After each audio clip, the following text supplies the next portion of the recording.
Assalamualaikum warahmatullahi wabarakatuh. Alhamdulillah, bagaimana kabar Pak Ibu-ibu? Sehat jiki semua? Alhamdulillah ya. Alhamdulillahirrabbilalamin, karena pada kesempatan ini kita masih diberi kesempatan untuk berkumpul seperti biasanya, melaksanakan P2K2 atau pertemuan kelompok, atau biasanya pertemuan bulanan ya. Sebelum kita mulai ke materi selanjutnya atau pada hari ini, sebaiknya marilah kita berdoa sejenak agar apa yang didapatkan hari ini bernilai ibadah dan diberkahi oleh Allah Subhanahu wa taala. Berdoa dimulai dengan membaca Al-Fatihah.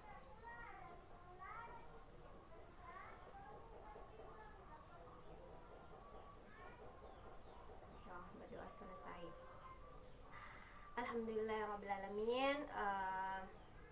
Saya sangat bersyukur karena saya masih bisa bertemu ibu-ibu di pagi yang cerah ini dengan semangatnya ibu, senyumannya ibu semua ya.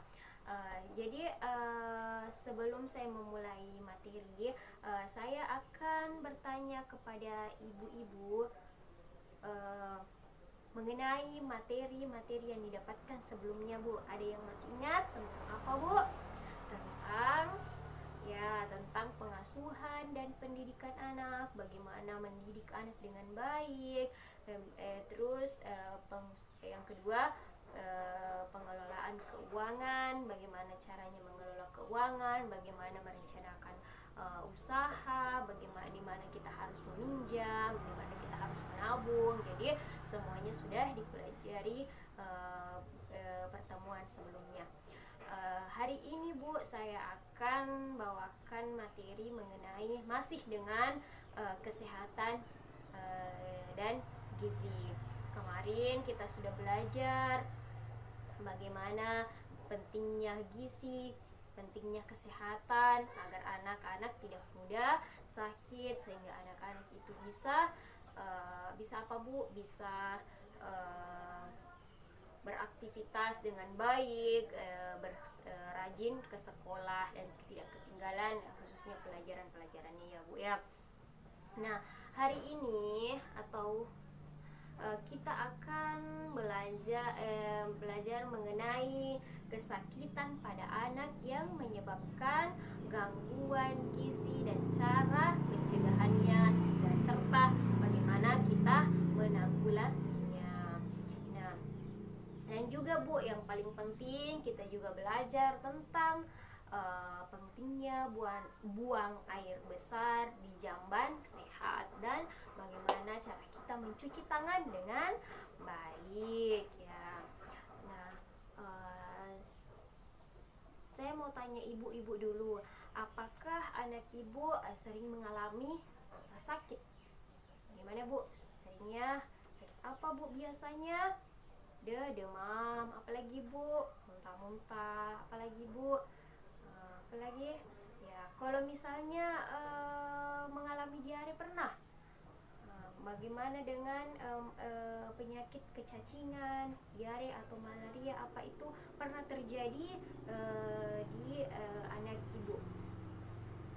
Diare pernah ya.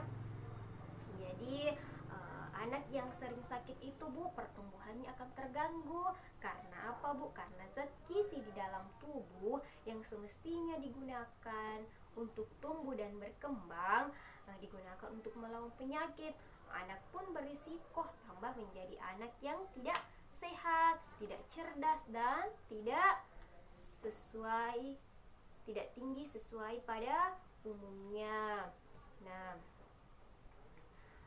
terus, Bu, ini saya akan menjelaskan apa itu penyakit diare, apa itu penyakit kecacingan, dan apa itu penyakit malaria. Nah, jadi penyakit cacingan itu, Bu, penyakit diare itu, Bu, itu buang air besar atau BAB-nya encer berupa air saja dan terjadi lebih dari 3 kali sehari. Nah, terus kalau misalnya anak-anak tak yang kena penyakit ini apa Bu? Ketika anak diare, berikan oralit atau cairan setiap anak BAB dan tablet zinc sesuai dosis. Nah, jika misalnya sudah dikasih obat Bu, sudah dikasih oralit, tapi diarenya tidak apa ya, tidak ada perubahan, maka segera ibu bawa ke fasilitas kesehatan. Di mana itu Bu biasanya? Oh, kita pergi di di mana, di puskesmas ada ta. Nah, bagaimana caranya supaya dicegah itu diare? Ibu-ibu harus perhatikan gizi anak ta, menjaga kebersihan peralatan makan dan minum ta. Minum air yang sudah dimasak, yang mendidih, jangan minum air yang tidak dimasak atau biasa air hujan langsung diminum, jangan Bu, harus masak serta menjaga kebersihan diri dan lingkungan. Baik, ibu-ibu sudah mengerti sampai ke sini. Ada yang pernah mengalami diare? Banyak ya. Kalau kecacingan Bu, ada pernah anak ibu kecacingan. Jadi sebelum ada yang terjadi seperti ini, perlu dicegah Bu, dan perlu ditahu penyebabnya apa dan apa itu penyakit-penyakit ini berbahaya atau tidak. Biarkan ini semua Bu, maka itu berbahaya sekali. Nah, kecacingan itu Bu, gangguan itu gejala kesehatan akibat adanya cacing parasit dalam tubuh. Disebut parasit Bu karena cacing mengganggu penyerapan zat makanan dalam usus kita. Nah, itu ada jenis-jenisnya, ibu bisa lihat mungkin ini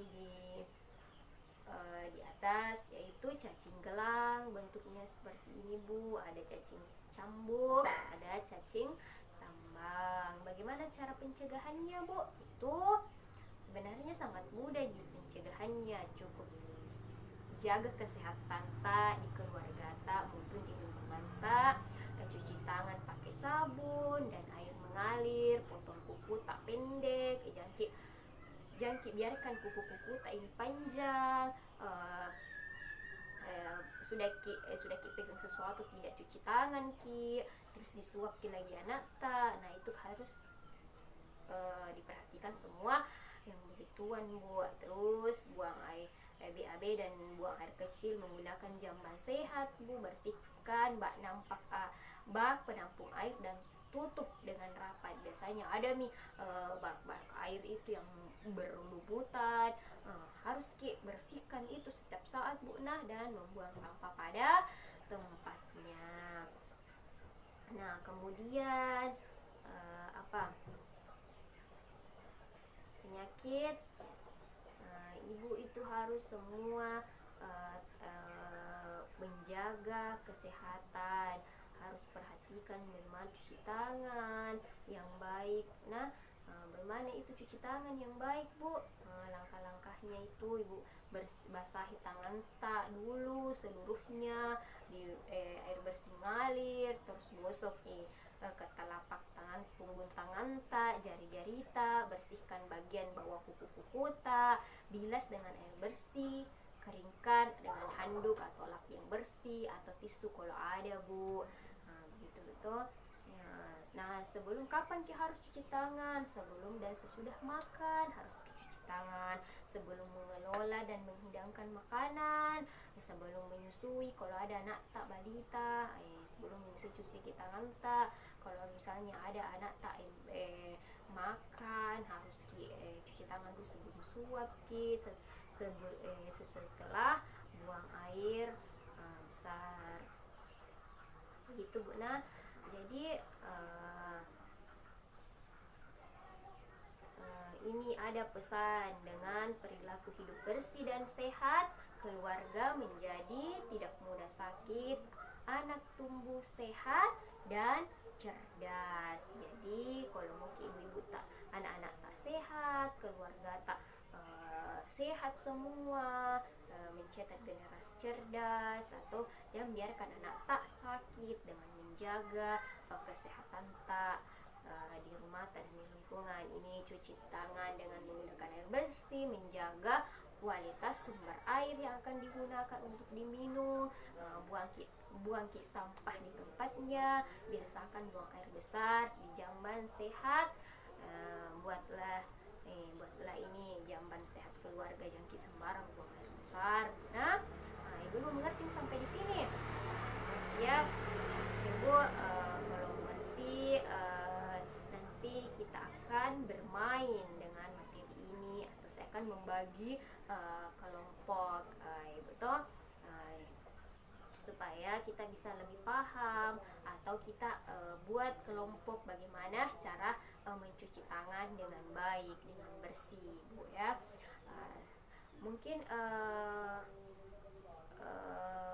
kalau waktu tidak cukup, kita bisa lanjut ke pertemuan selanjutnya dengan mempraktekkan cara-cara mencuci tangan, dan saya mau lihat apakah di lingkungan ibu atau sudah diterapkan materi ini atau bagaimana, Bu ya. Ya. Oke Bu, mungkin sampai di sini dulu materinya untuk hari ini, karena waktu juga sudah tidak memungkinkan untuk dilanjutkan. Jadi insyaallah bulan berikutnya kita lanjut masih dengan materi tentang modul kesehatan dan gizi, dengan menerapkan apa yang diterapkan di lingkungan masing-masing, Bu ya. Dan saya akhiri